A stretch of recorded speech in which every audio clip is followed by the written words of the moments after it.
আসসালামু আলাইকুম আমার প্রাণের এস.এম ভাই ও বন্ধুরা, কেমন আছেন সবাই? আশা করি সবাই ভালো আছেন। আল্লাহর রহমতে আমি অনেক ভালো আছি। মোবাইল সলিউশন বাংলার পক্ষ থেকে একটি ভিডিও নিয়ে আমি আপনাদের মাঝে চলে আসলাম। আজকে আমার হাতে যে ফোনটা দেখতে পাচ্ছেন, এটা হচ্ছে স্যামসাং কোর প্রাইম। তো এই ফোনগুলো বাটন প্রবলেমগুলো প্রচুর পরিমাণে আসে, আর এই ফোনগুলো খুলতে গেলে আমাদের একটু ঝামেলায় পড়তে হয়। তো এই বাটনগুলো নিয়ে অনেকে অনেকভাবে রিপেয়ারিং করে থাকেন। তবে এই বাটনগুলো একটু রিকভারি করতে খুব ঝামেলার কাজ। তাই আমি মনে করলাম যে আমি যেভাবে খুব সহজে করে থাকি, আপনাদের মাঝে শেয়ার করলে নতুনদের হয়তো উপকার হতে পারে। কারণ এই বাটনগুলো রিপেয়ার করতে আমরা মোটামুটি একটা কম বেশি ভালো বিল করি। এই কাজগুলো কেউ ছেড়ে দেবেন না, ঝামেলার কাজ মনে করে অনেকে ছেড়ে দেয়। তো আজকে আমি আপনাদের দেখানোর চেষ্টা করবো খুব সহজেই আমি যেভাবে করে থাকি, আপনারাও অতি দ্রুত অল্প সময়ের মধ্যে যে ফোন রিপেয়ার করতে পারবেন। দেখেন, এটা বাটনে কোনো কাজ করে না।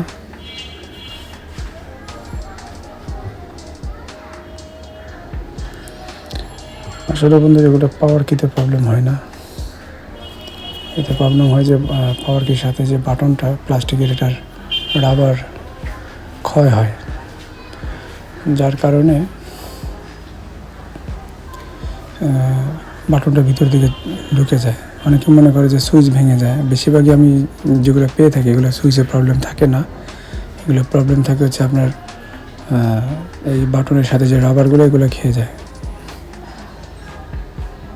তো এইগুলো লাগানো অনেক সময় ঝামেলার হয়ে থাকে, কারণ অনেক প্লাস্টিক বাটন বানিয়ে লাগিয়ে আবার দেখতে হয় ঠিকমতো পাঞ্চ করে কিনা, আবার খুলতে হয়, আবার লাগাতে হয়। তা আমি খুব সহজে কাজগুলো করে থাকি। আমার কাছে এই কাজগুলো আসে, আমি অনেক দোকানে মাঝে মধ্যে যাই বসি, তো দেখি তারা ঝামেলার কারণে এই কাজগুলো করতে চায় না, ফেরত দেয়।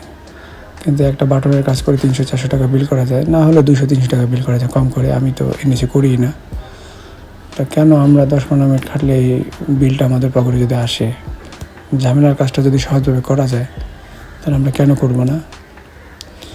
ফোনটা খোলার ক্ষেত্রে একটু সাবধানতা অবলম্বন করতে হয়। এগুলো সবাই পারে না, আমি জানি। অনেকে এই যে এই ফোনটা আগে খোলা হয় না, এখানে আমরা বেশি 3-4 আঙ্গুল দিয়ে ধরলে তাহলে টাচ ফাটার সম্ভাবনা কম থাকে, বেশি করে ধরলে ফাঁকা হয় দ্রুত।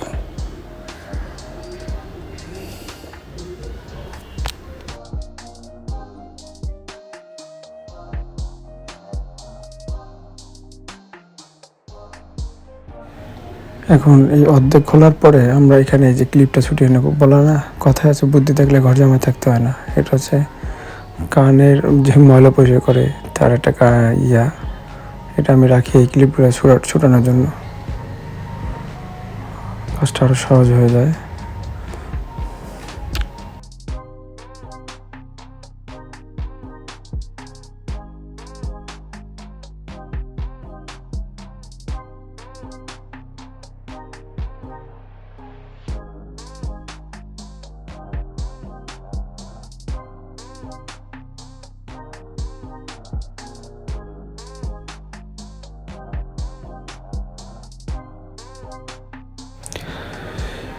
তো বন্ধুরা, আপনারা ভালো করে খেয়াল করে দেখুন আমি কীভাবে এটার কাজ করি। তবে এই ভলিউমগুলো কিন্তু আপনি যখন লাগাতে যাবেন তখন বারবার খুলে যাবে, এটা অনেক বিরক্তিকর। এই ছোটোখাটো টিপস দিয়ে এইগুলো আপনাদের কাজে লাগবে নতুনদের জন্য। দুই পাশে আঠা মেরে নেবেন হালকা। এই আঠাটা কিন্তু একদম পুরোপুরি শক্ত হয়ে যায় না, যেমন না ভলিউমের কাজ করবে না। তো আঠাটা মেরে নিলে তাহলে এই ভলিউমটা আপনি যখন বারবার চেক করতে যাবেন ওটা খুলে পড়বেন। এটা অনেক বিরক্ত লাগে আমার কাছে, বিশেষ করে পার্সোনালি খুলে আসে। তো এখানের যে রাবারটা আছে, এটাকে মার্কিং করে নেবেন কীভাবে বসবে এবং বাইরে কত দূর আমাদের আছে। কিন্তু এটা বাইরে অনেকখানি আছে, তাহলে এটা আমাদের দিয়ে কাজ হবে। কোনো ভলিউম লাগানোর পরে যদি দেখেন যে না, বডির বাইরে তেমন একটা বেশি নাই, অনেকটাই ভিতরের দিকে, তখন বুঝতে হবে যে আপনার এই ভিতরে ময়লা আছে, যেখানে ভলিউমটা আপনি লাগাচ্ছেন।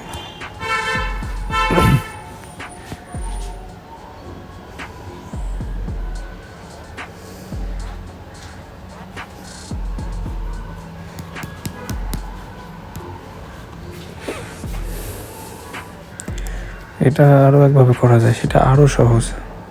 যদি সম্ভব হয় আমি আপনাদের সেই ভিডিওটা এনে দেব। সেই ক্ষেত্রে আমাদের শুধু টাচ ডিসপ্লে খুলতে হবে, পুরো মাদারবোর্ড খোলার প্রয়োজন নাই।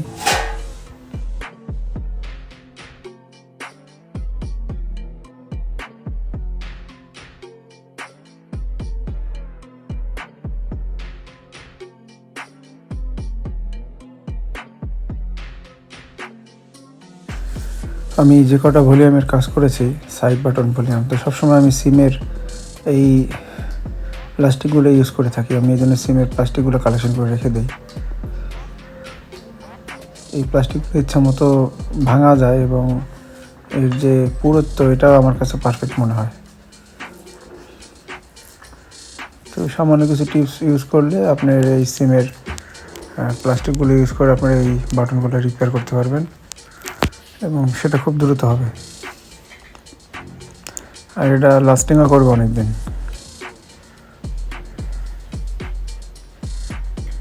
মানে প্লাস্টিকগুলো হচ্ছে সফট প্লাস্টিক, অনেকে এর ভিতরে রাবার ইউজ করে, অনেক ধরনের অনেক কিছু ইউজ করে নরম, সেগুলো কিছুদিন পরে আবার বাটনগুলো বসে যায়। কিন্তু যদি এই প্লাস্টিক ইউজ করেন সিমের, তাহলে এই বাটনগুলো 100% স্ট্রং থাকবে আর কি, খুব সহজে প্রবলেম হবে না। আর এটাকে ইচ্ছা মতো সাইজ করা যায় যেহেতু নরম। তাহলে বন্ধুরা আপনার ভিডিওটা দেখেন।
এখন এখানে দেখা যাচ্ছে যে আমরা প্লাস্টিকটা লাগানোর পর অনেক স্মুথ এবং এটা 100% সেই সুন্দরভাবে কাজ করতেছে। আমরা এখন ব্যাটারি লাগিয়ে অন করার চেষ্টা করব এবং এটা আমাদের অন হয়ে গেছে, কারণ এটা ভাইব্রেট করছে। তো বন্ধুরা, এইভাবে আপনারা এই কাজগুলো করতে পারেন। অনেকেই এই ঝামেলার কাজগুলো করতে চায় না। আর যেটা বললাম আরও সহজভাবে, এটার থেকে সহজ হবে সেভাবে আমাদের ডিসপ্লে খুলতে হয়, মাদারবোর্ড খোলার প্রয়োজন নেই। সেক্ষেত্রে আরও সহজ। এই প্লাস্টিক, সিমের প্লাস্টিক ইউজ করে ওটাও করা সম্ভব, কিন্তু ওটা আরও সহজ হয় এর থেকে। এখানে বারবার একটু খুলে লাগিয়ে দেখতে হয় যে মোটা হয়ে গেল কিনা, একটু পাতলা হয়ে গেল কিনা, কিন্তু ওই ক্ষেত্রে আর এই রিস্কটা থাকে না, বারবার খোলার প্রয়োজন হয় না।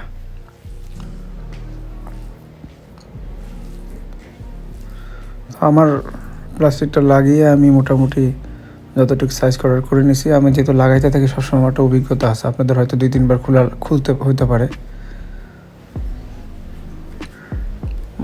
তো আপনারা লাগানোর পরে যদি পাওয়ার সুইচ চাপ দিয়ে দেখেন যে শক্ত হয়ে গেছে, তাহলে বুঝতে হবে যে পাওয়ার সুইচের যে প্লাস্টিকটা একটু হালকা পাতলা করে দিতে হবে। এভাবে করে খুলে হালকা পাতলা করে দিয়ে আবার লাগাবেন, তখন দেখবেন যে পাঞ্চ করতেছে সুইচের মতো। বন্ধুরা, আপনারা চাইলে আমার চ্যানেলটি সাবস্ক্রাইব করে রাখতে পারেন, কারণ আমি নিত্য নতুন ভিডিও আনতেই থাকি একদিন পর একদিন। আর আমার চ্যানেলটা লাইক এবং শেয়ার করলে আমি আরও নতুন ভিডিও বানানোর অনুপ্রেরণা পাবো।